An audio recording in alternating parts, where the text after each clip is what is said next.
What to do when you hit a shame trigger. My name's Carolyn Cowan. I am an embodied trauma therapist. So we're looking at shame in all its iterations, and what to do when you hit a shame trigger is, it's a good thing to know that you can do something.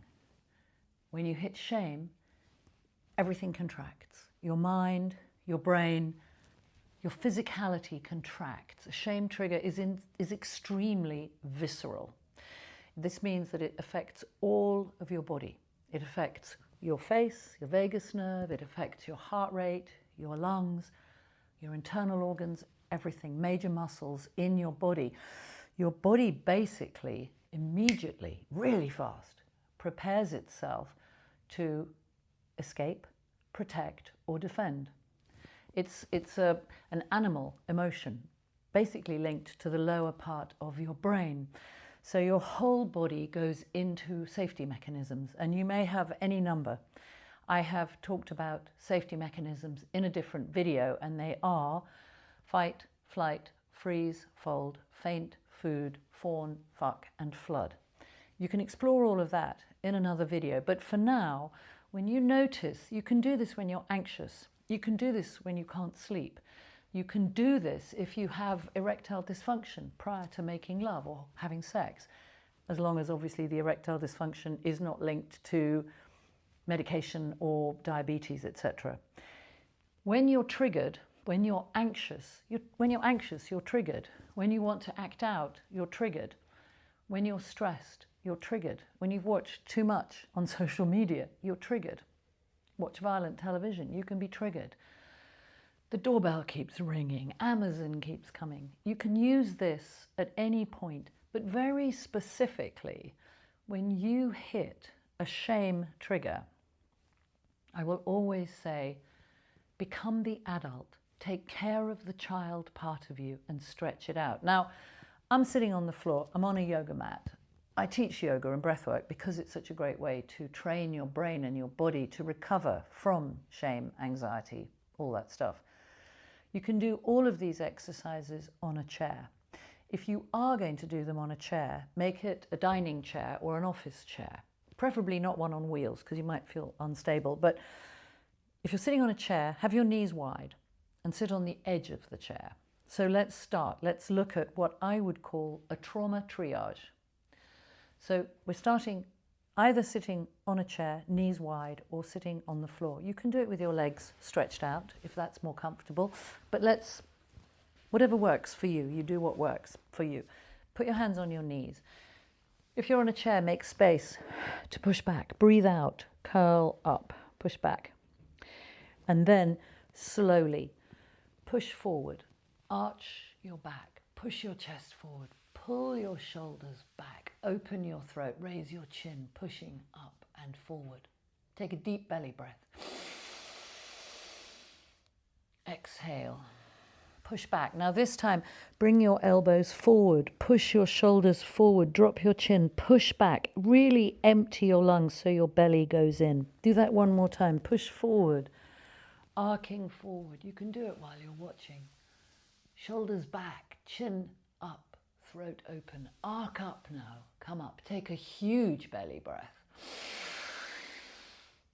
Hold that breath, stick your tongue out as far as you can. And then slowly exhale, roll your shoulders down, bring your chin down, and just take a moment and notice. You've gone into the attack, protect, defend mechanism that's been activated by the trigger or the shame. And you've said, by moving slowly, you've said, it's okay, I am safe enough.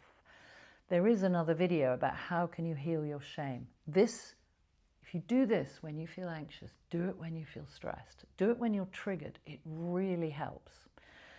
I will go further. We're sitting either on a chair or on the floor. So now, this is my left, this is my right. Put your right hand on your right knee and stay upright, but push as far as you can round, breathing out. Breathe out and then inhale, huge inhale. Arc up. Exhale. Twist around, breathe out. Breathe out, and now arc up. Do that again. You'll notice you'll be able to stretch further. Twisting round. If you notice, I also make a point of keeping my voice calm, breathing slowly, because I'm staying in my adult arc up. Huge belly breath, so you release your belly.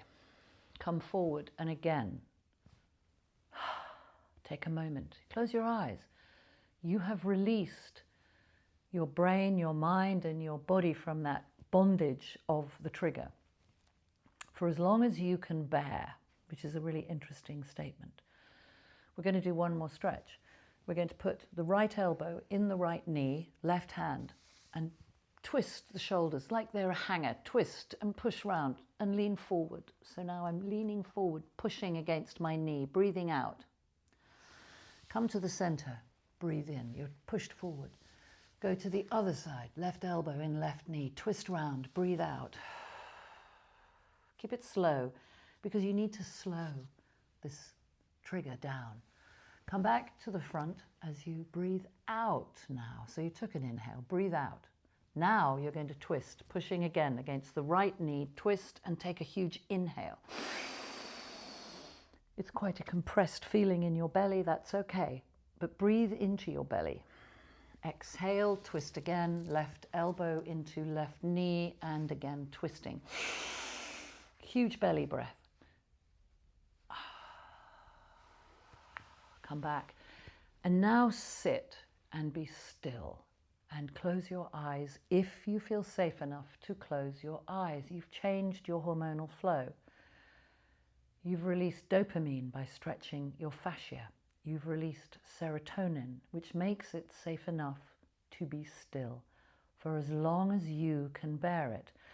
And your mission, should you choose to take it, is to extend the time that you can bear to be still.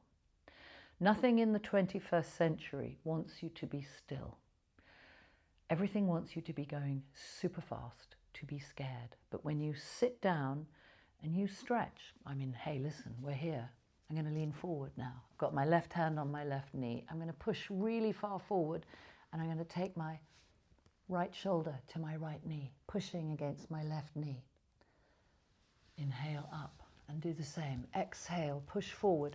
What you're doing is you're releasing your pelvic floor, you're releasing your adductors, you're releasing your psoas, all the muscles of attack, protect, and defend. And by breathing slowly into your belly,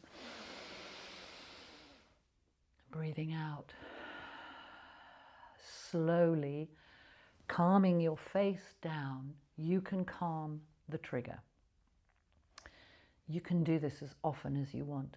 You can do it at your desk. You can do it in the bathroom, on the toilet, on the edge of the bath. You can do it as many times as you need to do it in the day. Always remember, it's your brain, it's your mind, it's your body. You can change how you feel. And I really suggest that as many times as you need to, you do that. And you take time to notice. And you might notice in the stillness, you can hear the birds. You might notice in the stillness, there's a lovely smell of coffee coming from under the door over there. You might start to notice and become present. And that's the gift and the key that you get when you stretch. You become present. You're out of the pain of the past. You're out of the fear of the future. Stretch, beautiful people.